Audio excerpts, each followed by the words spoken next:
Hey everybody, thanks for coming in. I'm glad you came to visit today. I really like when we get together and chat. If you're new here, thanks for giving me a chance. Please feel free, subscribe, just hit the button below and the bell, that notifies you when I post a new video. And if you've been here before, thanks for coming back. I am so grateful to all of you, I really am. The ASMR community is it's an amazing community. I don't know what else to say. We're all in it together. We're all for each other.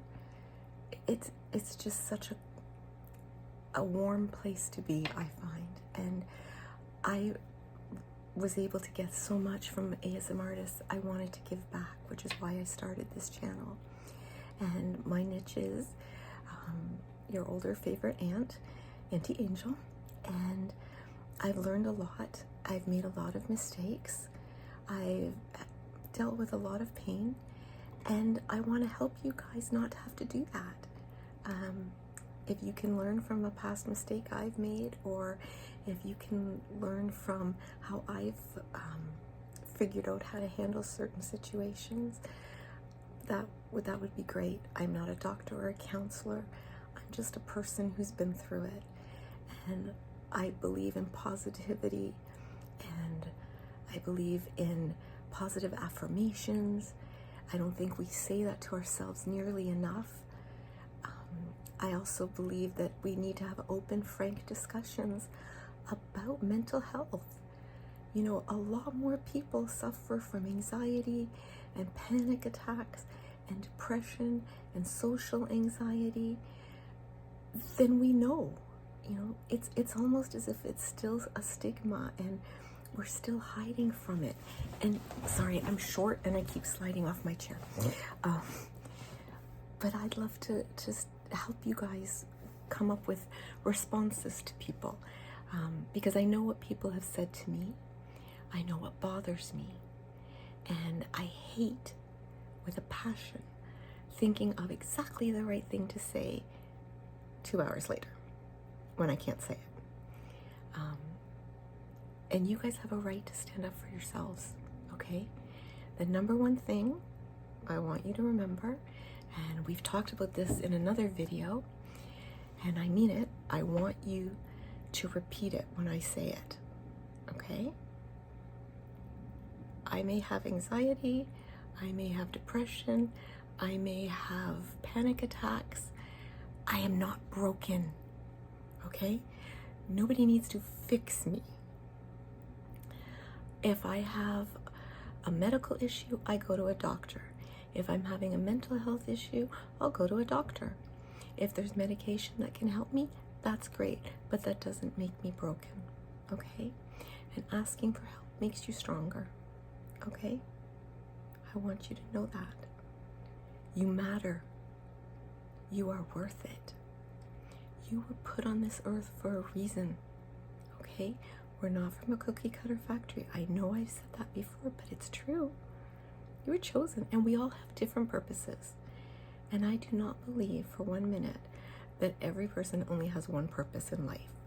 We have many, many, many, many, many purposes. And sometimes our purpose is to be a blessing to others. And sometimes it's to accept others as our blessing. And that's not the easiest thing to do. Especially when you're not one to ask for help.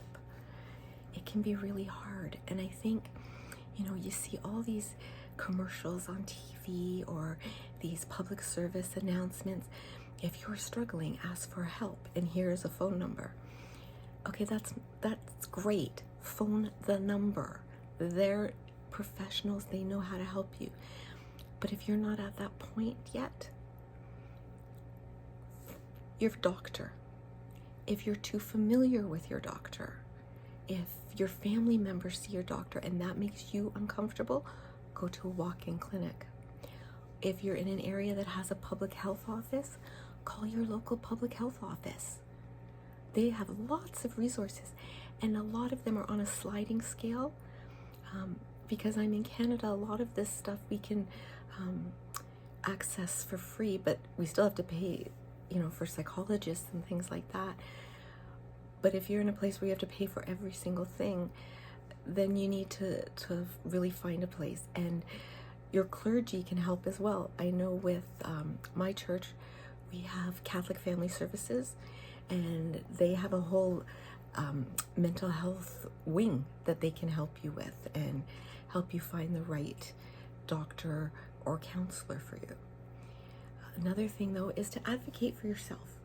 And that, my darlings, we are terrible at, including myself. Standing up for ourselves, saying that we're worth it, that we get to go first. That's hard. But it's just like they talk about on airplanes. You gotta put your oxygen on so you can help somebody else. Okay? So, we've talked about this before, about what people say, but I think I heard from quite a few people about other comments, so I'm going to try to bring in as many as I can and how I've learned to handle those comments. My number one, how to make me crazy, is just say, what do you have to be depressed about? What do you have to be anxious about? Don't be afraid to say, that's really none of your business. It sounds harsh, but sometimes you need to. You need to shock the person to make them stop, because they may be well-meaning, but sometimes that's really hard to listen to. You can also try the nice route, which is, you don't walk in my shoes, I don't walk in yours. Or, oh wow, that sounded really judgmental. They will immediately say, oh no, I'm not judging you. They're judging you. In a nice way, maybe. They think they're trying to help you, because people who care about you want to fix you. But you're not broken, okay? You may have a mental health issue. That's all. They're not doctors. They're not counselors. They can't fix you. And you need to be able to say that to them, okay? Another nice way of handling it is to say, wow, thanks, I must really be putting on a good mask if that's what you think. Or my mask must be working if that's what you think. Because I think we all mask. All of us put on masks when we're in public. For different reasons. But I like you. I like you without your mask. Okay? You are good enough without your mask. You are worthy of love without any kind of a mask on. Okay? Good. I'm glad you're listening. Another thing is, one of the best pieces of, I guess it's advice, I actually got from a therapist I was seeing briefly. And she said to me, because I said, oh, I always feel like I'm trying to measure up to everyone's expectations on what they think. And she goes, what do you mean what they think? And I said, well, a lot of people give me advice. And she said, did you ask for it? And I said, no. And she said something, it's really changed. Unsolicited advice is criticism. End of story. It may be well-meaning. They may see it as constructive, but it's criticism. And it's okay to say, I thought we were having a conversation. I didn't realize that you took this as an invitation to criticize me. They will immediately get defensive. I promise you that. Oh, I wasn't criticized. Yes, you were. And that's how I'm taking it. Okay? So let's change the subject. Or, this is another great topic, and it's a great way to open a dialogue between you and the other person. And you deserve to be understood. So what you can say is, what you're saying to me lets me realize you really have no idea what I'm going through. Do you have specific questions about panic attacks or anxiety or depression? Because I can tell you what I know. if you're willing to share that. If you're not, then don't say it. But I think a lot of people don't know what they're talking about and just don't know how to ask you. And that's another thing I would say to someone if they ever ask me, how do I talk to somebody who's going through anxiety or panic attacks or depression? I don't know what to say. My answer always is, it's the same as dealing with people in grief. Be honest. I don't know what to say. But I'm here. I want to support you. That's what people can say. And if that's what you need to hear, that's what you need to say to people. I appreciate so much that you're here, that you're listening, that you're trying to support me, but that's all I need. I don't need answers. I don't need advice. I just need to know that you're on my side. And this response to that, it basically lets people off the hook and will help them to feel like, okay, I can back off. I don't have to have answers. I just have to be here. If you need a shoulder, if you need a hand held, if you just need someone to watch a funny movie with you, that's it. It's okay to tell people that's what you need. Okay.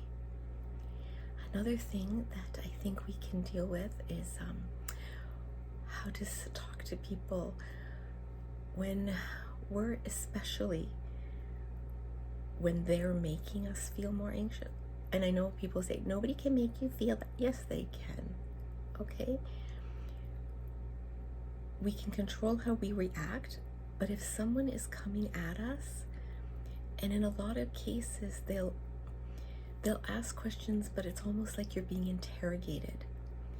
And for me, I don't know about you guys, but for me personally, that makes me so anxious. It starts that whole feeling of everything tightening, and my hands start to shake, and I start to sweat, and sometimes I literally will say to people, whoa, please, one thing at a time. Or I'll even make a joke out of it and say, I'm not taking any press questions today, thank you. My friends will laugh if I say that. They know what it means by now. You need to find what works for you. And again, these are things I've learned over decades. I was never good at saying things. That's probably why I internalized everything. And my anxiety and panicking, it got worse and worse and worse until I put a name to it, until I said, this is what I have. It isn't who I am. And that is so important for you to understand. Anxiety, depression, panic, social anxiety, awkwardness, these are things you have. This is not who you are. Do not let these things define you. You have so many facets of your personality. You have so much to give. And those are just a small portion. But when they come up, they take up all the air in the room. So that's why I did that video on how to try to stop an anxiety attack from coming on, or when we realize one is coming on. The fire analogy is so important. My uncle told me about it. He was going through rehab for a painful accident. He broke so many bones, and he thought he was toughing it out by not taking the pain pills. And the nurse told him, don't wait. When the pain starts, it's just a little fire burning, and you can put the pain pill water on it to put it out. But if you've got a raging fire and you're trying to put this little pain pill on it, it's too late to put out at that point. And that's, he gave that advice to my dad when my dad was having his cancer treatments, and my father told me. So it's really true. And please refer back to those videos. And again, guys, if you have people in your life who don't understand, and so many people don't, ask them to watch one video with you. Pick the one you want. It doesn't have to be mine. If somebody else speaks to you better, please do that. I want what's best for you guys. I want you to feel strong and confident and able, because you are all of those things, okay? By going to ASMR to try to find your tranquility, you're already making yourself better. You're already standing up to anxiety and panic and all of it. And I'm so very proud of all of you, okay? And again, guys, this is just what works for me, what I've learned, and how I've learned to handle it. And if I can spare you even a minute of pain or unease by telling you about this, then it's worth it to me, okay? I promise tomorrow's videos will be very ASMR on point. I'll do a positive affirmation, and the day after that, we're going to do some more stories to help you fall asleep at night, maybe even a guided meditation. I'm just counting the days. I'm hoping my FabFitFun box comes this week, and then we can do a great unboxing together. Okay? So, as always, my darlings, I love you, I value you, I honor you, and I'm so very, very glad that you were born.